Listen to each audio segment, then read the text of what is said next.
Hai, perkenalkan saya dengan Novi Andayani Putri dari Fakultas Ekonomi Program Studi Manajemen S1.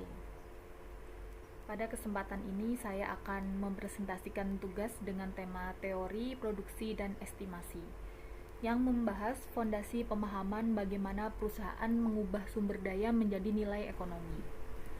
Sebelum masuk lebih jauh, mari kita pahami dulu apa itu teori produksi. Secara sederhana, teori produksi adalah ilmu yang mempelajari bagaimana perusahaan mengombinasikan berbagai faktor produksi untuk menghasilkan barang atau jasa secara efisien. Ada 4 tujuan utama dari kegiatan produksi ini. Pertama, tentu saja untuk menghasilkan barang dan jasa. Kedua, untuk memenuhi kebutuhan konsumen. Ketiga, untuk memaksimalkan keuntungan perusahaan. Dan keempat, untuk meningkatkan efisiensi penggunaan sumber daya yang dimiliki.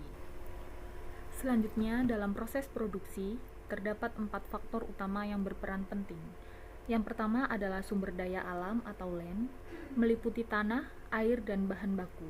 Yang kedua adalah tenaga kerja atau labor, yaitu sumber daya manusia beserta keahlian dan pengalaman yang dimilikinya. Yang ketiga adalah modal atau capital, seperti mesin, bangunan, dan teknologi. Dan yang keempat adalah kewirausahaan atau entrepreneurship, yaitu kemampuan mengelola usaha, mengambil keputusan, serta menanggung resiko.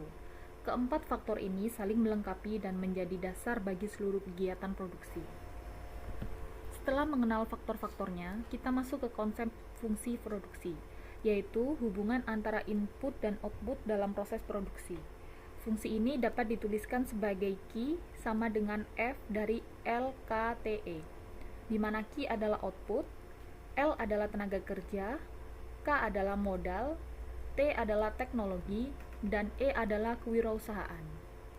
Intinya, semakin optimal kombinasi input yang digunakan, maka semakin besar pula output yang dapat dihasilkan. Teori produksi ini dapat dilihat dari dua sudut pandang, yaitu ekonomi mikro dan ekonomi makro. Dalam ekonomi mikro, teori produksi membahas perilaku perusahaan dalam menentukan jumlah produksi, penggunaan tenaga kerja, penggunaan modal, biaya produksi, hingga keuntungan maksimum. Fokus utamanya adalah efisiensi di tingkat perusahaan. Sementara dalam ekonomi makro, produksi dipandang sebagai penentu pertumbuhan ekonomi, pendapatan nasional, kesempatan kerja, investasi, dan produktivitas nasional secara keseluruhan. Semakin tinggi produksi nasional, semakin besar pula kontribusinya terhadap produk domestik bruto atau PDB. Berikutnya kita bahas mengenai estimasi produksi. Estimasi produksi adalah proses memperkirakan hubungan antara faktor produksi dengan jumlah output menggunakan metode statistik atau ekonometrika. Tujuannya antara lain untuk meramalkan produksi, mengukur produktivitas, menentukan penggunaan input yang optimal, serta membantu pengambilan keputusan bisnis. Beberapa metode yang umum digunakan adalah regresi linier, regresi berganda, fungsi produksi, Cobb-Douglas, dan analisis time series. Sebagai contoh, fungsi produksi Cobb-Douglas dituliskan sebagai Q sama dengan A dikali L pangkat B dikali K pangkat C, di mana A adalah konstanta, sedangkan B dan C menunjukkan elastisitas produksi. Produksi sejatinya tidak hanya menghasilkan barang, tetapi juga menciptakan nilai ekonomi. Nilai ini muncul melalui peningkatan kualitas produk, efisiensi biaya, inovasi, peningkatan produktivitas tenaga kerja, serta kepuasan pelanggan. Dengan adanya nilai tambah ini, daya saing perusahaan pun akan semakin meningkat di pasar. Agar lebih mudah dipahami, mari kita lihat contoh penerapannya pada perusahaan kosmetik. Input yang digunakan berupa bahan baku, karyawan, mesin produksi, dan modal.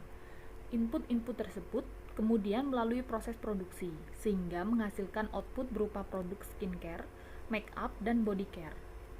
Dari hasil produksi ini tercipta nilai ekonomi seperti peningkatan penjualan, bertambahnya laba, terciptanya lapangan kerja, hingga kontribusi pajak bagi negara.